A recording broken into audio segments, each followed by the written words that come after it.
Good afternoon. If you guys are just joining us at Dolphin Nursery, you are going to see a training session with animal care and 8 of our latest bottlenose dolphins. Now, if you didn't know what Dolphin Nursery meant, this is basically where moms and calves are. So moms come here, they give birth right in this pool, and then their calves kind of grow up with the moms, and they kind of learn what it means to be a dolphin.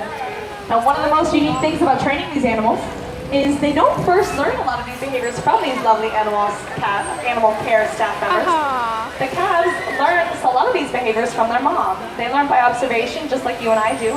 So usually what will happen is when the calf is young, the animal care team will ask the dolphin to go ahead and do some sort of behavior, whether it be a jump or a tail fluke percent or anything like that.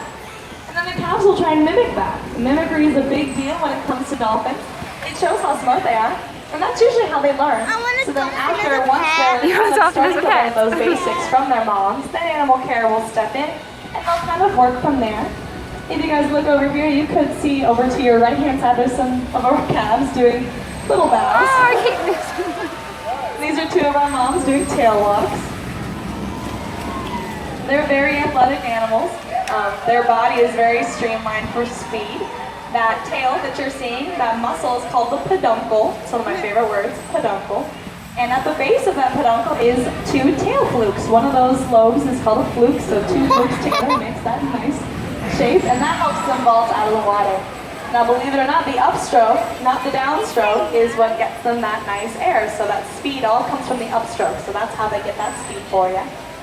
You guys look like you're all doing great with the little ones, so we just want to remind you that if you do have any little ones on the fence, they can sit on their bottoms, and we have to have parents holding us behind them.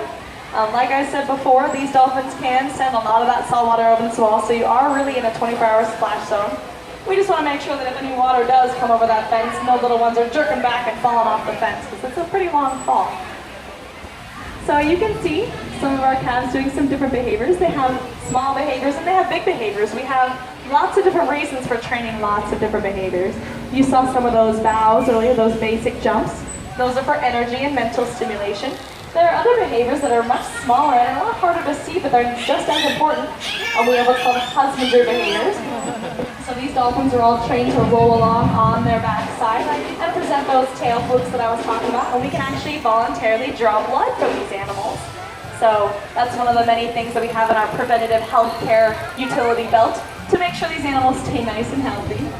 Now some of these behaviors, of course, are just for fun. But it really is, mental stimulation is a really important part when it comes to training these animals. You want to make sure that they're nice and active, and they're not bored, and they're having fun with each other, and they're having fun with us. All these behaviors are trained using positive reinforcement.